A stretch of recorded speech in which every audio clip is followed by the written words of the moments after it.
নমস্কার বন্ধুরা, আমার চ্যানেলের আরো একটি পর্বে আপনাদের সকলকে স্বাগত জানাই। আশা করি আপনারা সবাই ভালো আছেন, আমিও ভালো আছি। আমি আমার আগের কয়েকটি ভিডিওতে আপনাদের সাথে একদম সহজ চেয়ার যোগা শেয়ার করেছিলাম। অনেকেই কিন্তু এই ধরনের ব্যায়ামগুলিকে ভীষণ রকমভাবে আন্ডার এস্টিমেট করে থাকেন। তাদের মনে হয় এই ধরনের ব্যায়ামগুলি করে আসলে আমরা কোনো রকম কোনো বেনিফিট পাই না। এখানে দেখুন, আপনাদেরকে কয়েকটি ছবি আমি দেখাচ্ছি। ছবিগুলি দেখে বলুন কোন জিনিসটি আমাদের শরীরকে সব থেকে বেশি ক্ষতিগ্রস্ত করে। এখানে দেখুন, একটি চেয়ার আছে, চিপস আছে, চকলেট আছে, কোল্ড ড্রিঙ্ক আছে, আইসক্রিম আছে, বিস্কিট আছে, কেক আছে। দেখে বলুন তো কোন জিনিসটির জন্য আমরা সব থেকে বেশি প্রতিদিন কোনো না কোনো ভাবে ক্ষতিগ্রস্ত হচ্ছি। আমাদের ওজন যখন ক্রমাগতভাবে বাড়তে থাকে তখন এই ধরনের খাবার খাওয়াগুলো আমরা কন্ট্রোল করতে পারি। যে জিনিসটা আমরা কন্ট্রোল করতে পারি না সেটা হলো চেয়ার। আমরা আজকাল খেতে যখন বসি আমরা কিন্তু নিচে প্রায় প্রত্যেকের বাড়িতে আমরা নিচে খেতে বসি না, চেয়ার টেবিল ব্যবহার করি। আমরা যখন টিভি দেখি সোফাতে বসে বা চেয়ারে বসে বা বেডের মধ্যে বসে টিভি দেখি। ইন্ডিয়ান টয়লেট আমরা ইউজ করি না।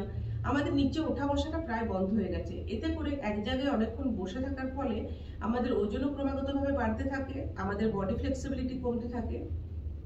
সারাদিন যখন আমাদেরকে চেয়ারে সাপোর্ট নিতে হচ্ছে তখন চেয়ারটাকে একটুখানি কাজে লাগিয়ে আমরা একটুখানি বডি মুভমেন্ট বাড়াতে পারি। যার জন্য আজকে ভীষণ সহজ কয়েকটি চেয়ার যোগা আপনাদের সাথে শেয়ার করব। ভিডিওটি প্রথম থেকে শেষ অবধি দেখার অনুরোধ রইল, আশা করি ভালো লাগবে। চলুন স্টার্ট করি। একদম প্রথম ব্যায়ামের জন্য আমি একটুখানি চেয়ারের সামনের দিকে আসলাম। খুব বেশি চেয়ারে সাপোর্ট নিয়ে বসবো না, একটুখানি সামনের দিকে আসলাম। এবার একটা একটা করে পা তোলার চেষ্টা করব, যতটুকু সম্ভব। খুব বেশি প্রেসার দিয়ে কোনো ব্যায়াম করতে হবে না, যতটা ইজিলি করতে পারবেন সেভাবেই করবেন। যতটা ইজিলি পা তুলতে পারবেন ঠিক সেভাবে তুলবেন। দেখুন, পা আমি এইভাবে তুললাম, হাত ঠিক এইভাবে রাখবো, ঠিক এইভাবে করবো। চলুন, 1 2 3 4 5 6 7 8 9 10। আমি 10 বার করে করছি, আপনারা নিজেরা যতটা ইজিলি করতে পারবেন সেভাবেই করবেন। আর এই ব্যায়ামগুলি প্রতিটি ব্যায়াম করার সময় দেখবেন আমাদের ব্যাক যেন একদম স্ট্রেট থাকে। কোনোভাবে আমরা ব্যাক রাউন্ড রেখে কোনো ব্যায়াম করবো না, একদম স্ট্রেট ভাবে চেয়ারে বসবো। চেয়ারে বসে প্রতিটি ব্যায়াম আমরা 50 বার, মিনিমাম 50 বার করে অভ্যাস করব।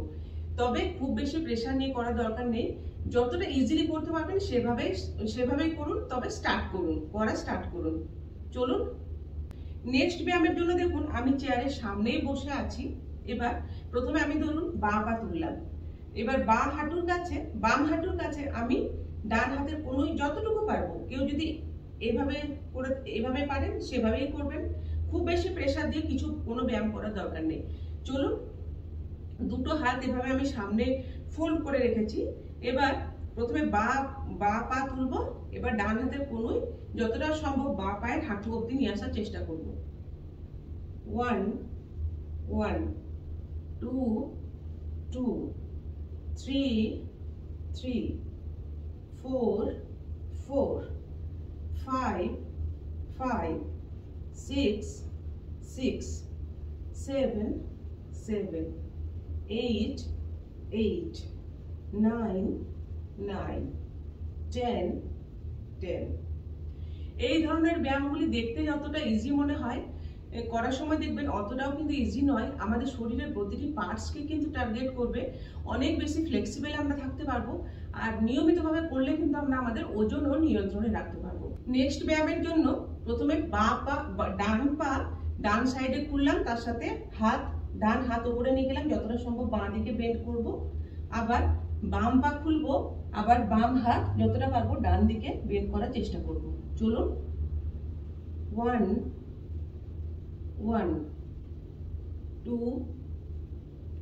2 3 3 4 4 5 5 6 6 7 7 8 8 9 9 10 10। আমি 10 বার করলাম, আপনারা মিনিমাম 50 বার করার চেষ্টা করবেন। খুব বেশি অসুবিধা হলে প্রেসার দিয়ে করার দরকার নেই, 20 বার, 30 বার, 25 বার, যতটুকু পারেন সেভাবে করার চেষ্টা করুন। নেক্সট ব্যায়ামের জন্য দেখুন, আমি চেয়ারের সামনেই আছি, দুটো পা যতটুকু পারবো তোলার চেষ্টা করব। তার সাথে সাথে হাতেরও কিছু মুভমেন্ট করব। একই সাথে যদি হাত আর পা তুলতে না পারেন সেক্ষেত্রে হাতের সাপোর্ট সাইডে রাখতে পারেন, বা হাতলওয়ালা যদি চেয়ার হয় হাতলের মধ্যে রাখতে পারেন। এইভাবে পা তুলবো, নামাবো, তুলবো, নামাবো। চলুন, 1 2 3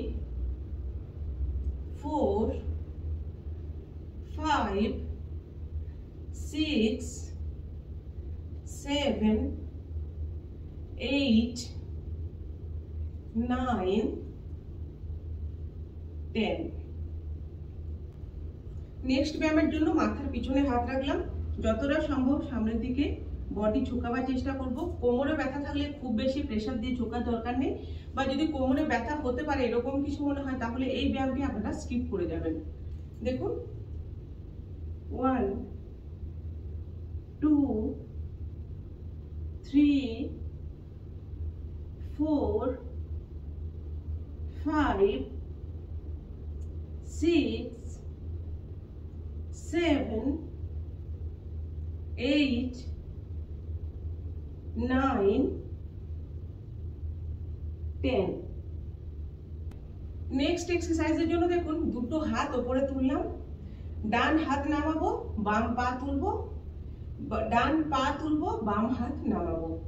এটাও আমি 10 বার মতো করছি। চলুন, 1 1 2 2 3 3 4 4 5 5 6 6 7 7 8 8 9 9 10 10। ব্যায়ামগুলি করার সময় যদি খুব বেশি কষ্ট হয় সেক্ষেত্রে 10 সেকেন্ড, 15 সেকেন্ড, 20 সেকেন্ড মতো রেস্ট নিয়ে আবার পরের ব্যায়ামটি করা শুরু করুন। আর যদি আপনি প্রথম শুরু করে থাকেন, দেখবেন এই ব্যায়ামগুলি 2 দিন করার পর হাতে পায়ে ব্যথা হতে পারে। এতে কিন্তু ভয় পাওয়ার কোনো কারণ নেই, নিয়মিতভাবে অভ্যাস করলে দেখবেন এই ধরনের সমস্যাগুলো আর থাকবে না। এক্সারসাইজের জন্য দেখুন, আমি যদি চেয়ারটা কোনো দেয়ালের মধ্যে সাপোর্ট রেখে দাঁড় করাতে পারেন সেক্ষেত্রে সব থেকে ভালো হয়। তাছাড়া কিন্তু অনেক সময় চেয়ার স্লিপ, আর প্লাস্টিকের চেয়ারে করবেন না এই ধরনের ব্যায়ামগুলি করার সময়, তাহলে কিন্তু চেয়ার স্লিপ করে যেতে পারে। এবার দেখুন, আমি চেয়ারের মধ্যে হাতগুলো রাখলাম, এভাবে নিচে বসবো, আবার উপরে ওঠার চেষ্টা করব। পা সামনের দিকে খোলা আছে, যতটা সম্ভব খুলে রাখতে পারবেন।